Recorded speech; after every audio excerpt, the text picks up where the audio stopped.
matter is looked into properly. Okay, and the story can be found on page 3 of the Daily Trust newspaper, and still on the Daily Trust newspaper on page 6, how two Kano lawmakers died same day.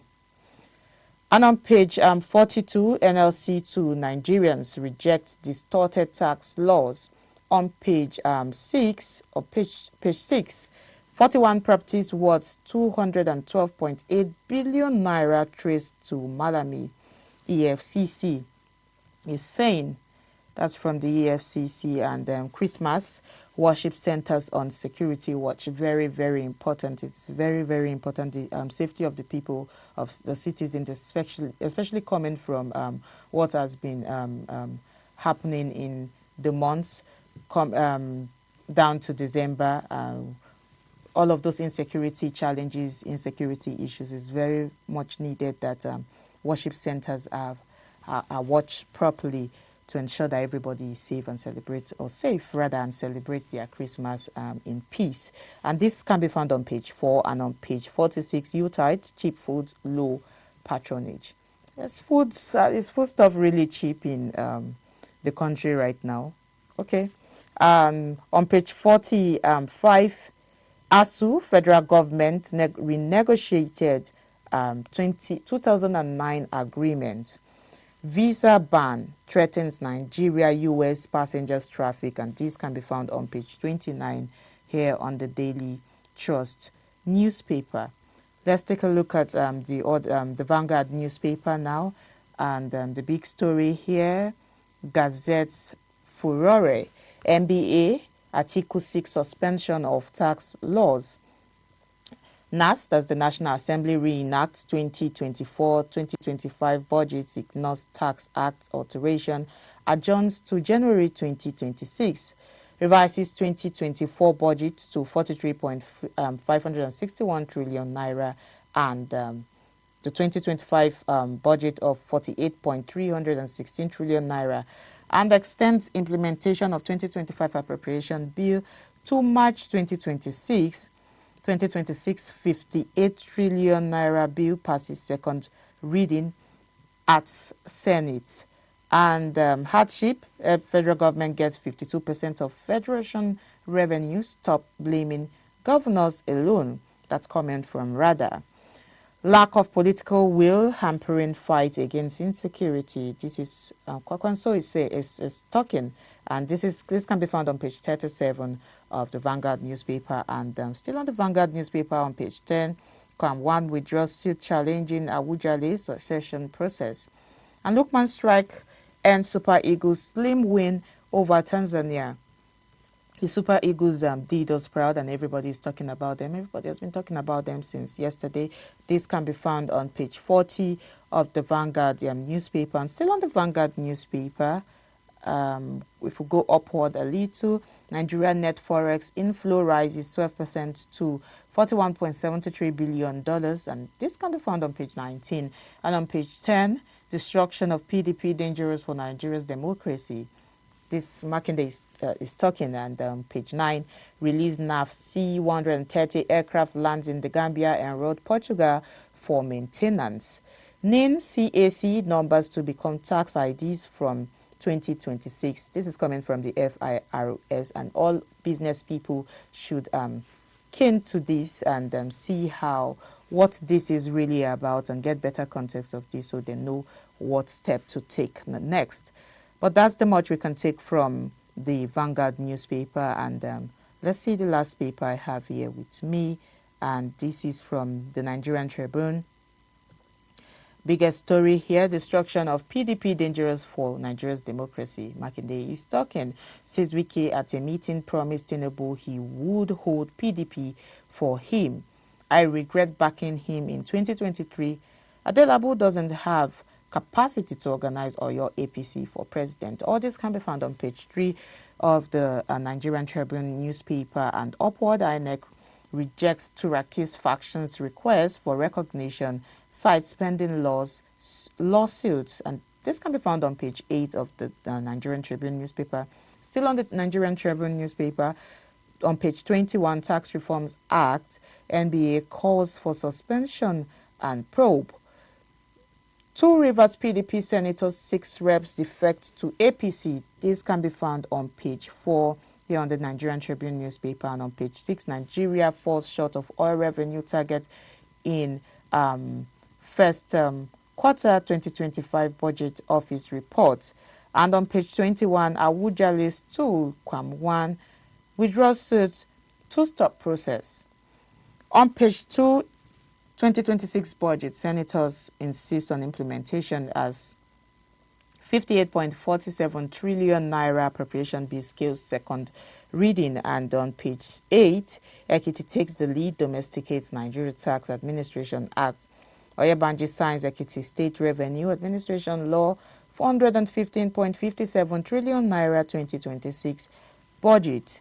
NIN becomes automatic tax ID for Nigerians as CAC number emerges official identifier for businesses. I think, like I said before, all business people should key into this and look at what that is all about and what is required of them to, follow up with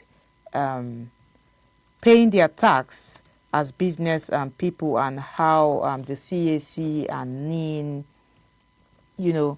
is going to be used for that. And this is coming from the Federal Inland Revenue Service, and they have announced that all individual, national identification numbers and Business Corporate Affairs Commission registration numbers will automatically serve as tax identification numbers. So it's more like having a unified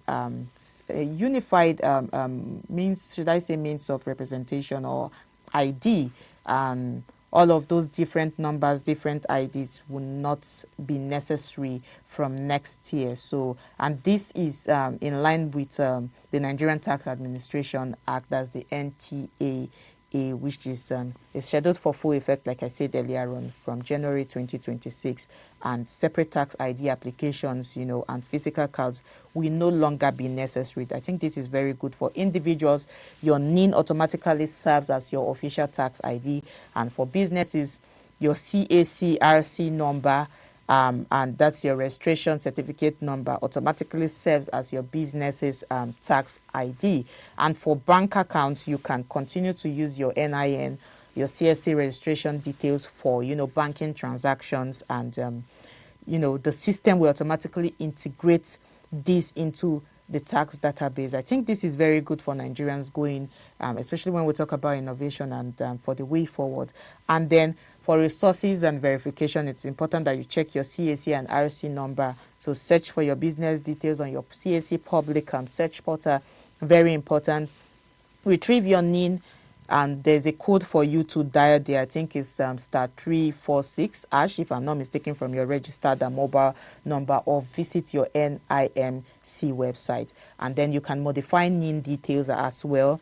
Use the NIMC self-service portal for data corrections if there's anything you want to verify or correct. And there's FIRS update 2, which can help monitor official updates on the FIRS website for implementation. I think all of these are very, very important and very good. But then, speaking of the president's message, 2025 message from the president, which he made yesterday, President Tinubu has reaffirmed his administration's commitment to protecting religious freedom. I think very, very important, and he's ensuring that no Nigerian citizen, regardless of ethnicity, not just Nigerian citizens, even people that are here, are living in Nigeria that are not Nigerians, regardless of ethnicity or belief. I mean, nobody is made to suffer because of their faith. Everybody is going to be protected. So he has declared that his administration would do everything within its power to ensure religious freedom and also protect worshippers from violence. And then there are also shared national values he talked about, where he emphasized that love for God and humanity are core values common to all major faiths in Nigeria. And these principles should bind the nation and, of course, together as one indivisible people. Very important talk about unity and peace there. And he also disclosed that he has set to spend the year engaging with leaders, from the countries two major faiths, that is Christianity and Islam, speaking to them so that they can begin to address concerns about religious intolerance and insecurity from now going forward. And also, he has pledged to deepen the government partnership with religious institutions to prevent conflict and also to promote peace coexistence across the country. And in a separate comment, he also talked about the holiday, and he has rejected the characterization of Nigerians as religiously intolerant. Remember, a few months back, the president of the United States of America designated Nigeria as country of particular concern, and our president is still insisting that the country stands as a democracy with constitutional guarantees of religious liberty. We are in a democratic society, and there's freedom of expression, there's freedom of practicing whatever faith or religion or doctrine or whatnot you want to, practice, as long as it is not inciting violence. And also, he commended Nigerian Christians too for their contributions to national development, which is very key, and also social welfare and their role in peace building through gospel-inspired values of service and compassion. And I think the president has done well with this message. It may seem like just a light message, but it's very important going out at this time, especially a time where Nigerians are, where we're trying to celebrate, not just Nigerians, the whole world is celebrating Christmas. And he has also used the message to, urge citizens traveling for holidays to exercise patience, because a lot of people are stuck in different parts of Nigeria, in Kogi, in Benue. I think yesterday was Enugu, or this morning too was from yesterday till this morning. Enugu is very tight and choked up. I think some people are going to spend, not some people are going to spend their Christmas there. Some people are already spending their Christmas on the road, which is not so good. But the president is sending out his message to them to just take it easy, and and exercise patience, and discipline on the roads to ensure safe arrivals. And that's the much we can bring to you here on the newspaper review on Idea TV. My name is Cynthia Bassi, and once again I'm saying Merry Christmas to you all.